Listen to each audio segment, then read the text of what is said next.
Nossa aula de hoje é uma viagem sobre a história da fotografia e a fotografia digital.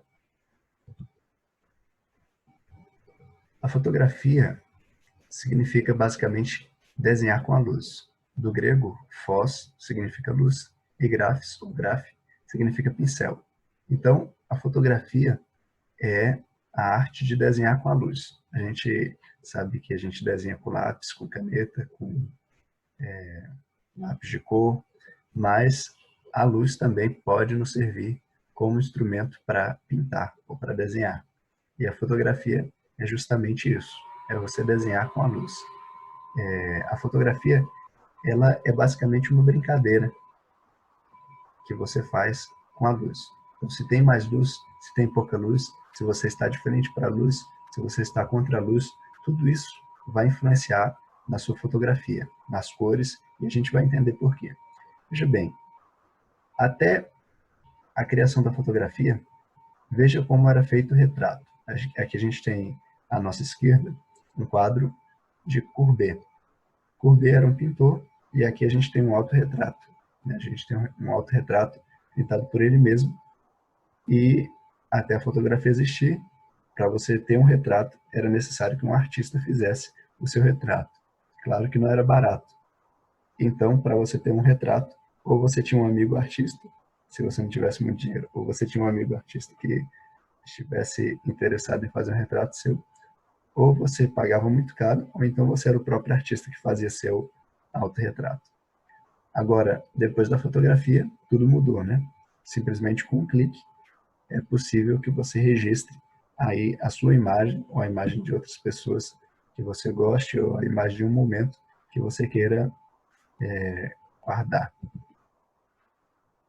A fotografia, ela surge a partir de um processo.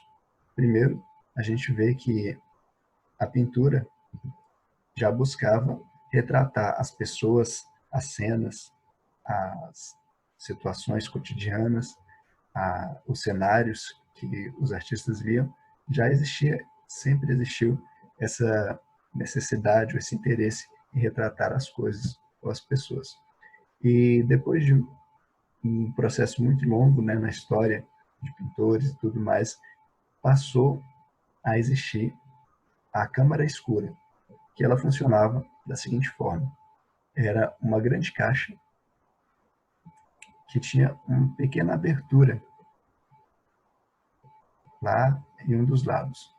E por meio dessa pequena abertura, a luz entrava e ela era então projetada em um painel onde o artista via a imagem que entrava de cabeça para baixo, desenhava e dali ele tinha um quadro um pouco mais fiel do que era simplesmente um artista olhar, pintar, olhar e desenhar. Então, com a câmera escura, foram surgindo outras tecnologias, né? Temos aqui também uma câmera escura portátil, onde, com o mesmo processo, você tem a caixa, uma pequena abertura aqui na frente, a luz ela é refletida, passa uma imagem de cabeça para baixo, e aqui a gente já tem uma tecnologia um pouco mais avançada, que aqui em cima a gente vai ter um vidro que vai refletir a imagem já não mais de cabeça para baixo, mas a imagem já projetada da forma certa, né? E é assim basicamente que funcionam as nossas câmeras. Então a câmera escura, ela é basicamente uma projeção ou uma imitação do processo que o nosso olho faz também. A gente olha as imagens de cabeça para baixo e uma vez que nós temos essa imagem de cabeça para baixo, existe um processo no nosso cérebro que faz com que essa imagem se reverta e apareça da forma original, normal, né? Então, como é que funciona o nosso olho? A gente tem aqui, ó, por meio da córnea, da pupila e tudo mais, a gente tem esse mesmo processo de uma pequena abertura onde a luz entra e assim essa imagem chega até o nosso cérebro. Porque o que acontece? Basicamente, nós acreditamos que as coisas têm uma determinada cor, mas se nós observarmos, as cores, elas variam de acordo com a hora, de acordo com o lugar. Então, veja bem, em 1894, um pintor chamado Monet, ele teve uma percepção, isso já era na época da pintura impressionista. Ele percebeu que as coisas mudavam de cor. Então, as coisas não são necessariamente como nós acreditamos que elas são.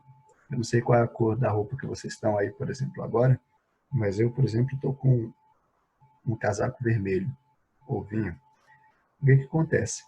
Na verdade, eu e vocês assumimos que essa cor é vermelha, certo? Mas quando eu saio na rua, quando eu vou para um determinado lugar, quando eu entro em um determinado local, essa cor da minha roupa, ela vai variar de acordo com a luz, de acordo também com as outras cores que estão ao meu redor, mas eu assumi que ela é vermelha e pronto, né? Então, Monet, ele já percebeu que as coisas elas mudam de cor.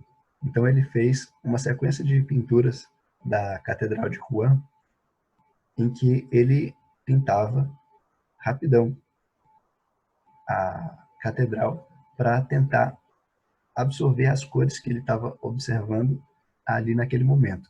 Então você pode ver que tem pinturas azuis, pinturas mais avermelhadas, mais amareladas. Isso varia de acordo com a hora em que ele estava observando essa catedral. Então, se você observar, as pinturas azuis, elas estão mais relacionadas ao período da manhã. As pinturas mais alaranjadas ou mais avermelhadas estão associadas às pinturas mais à tarde. E as mais amareladas ou mais brancas estão associadas a um horário mais de meio-dia. Então, o Sol ele vai fazendo o percurso dele e, à medida que ele vai fazendo o percurso, as cores vão variando. E, às vezes, a gente não percebe isso. A gente simplesmente assumiu que uma coisa, ou que as coisas têm determinada cor e pronto. Mas, na verdade, tudo vai variando de acordo com o lugar, ou de acordo com o horário. Então, é uma questão de luz.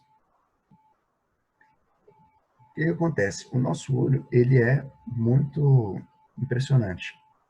E é ele quem nos dá, basicamente, por meio do cérebro, as informações que nós temos ao nosso redor, que nós absorvemos do mundo. Então, nós conseguimos ver, por exemplo, coisas de perto e de longe. Mas como é que a gente sabe que a gente tem, de fato, essa distância? Claro, a gente vai aprendendo, né, com a observação, o que está mais perto, o que está mais longe. Mas existem algumas coisas impressionantes que fazem com que nós possamos ter essas percepções, ou entender isso daí tudo. Primeiro, nós temos dois olhos. Isso já nos ajuda a ver tridimensionalmente. Você naturalmente já tem dois pontos de vista. Quando você não tem os dois olhos, você vai ver vai ver apenas uma imagem plana, certo?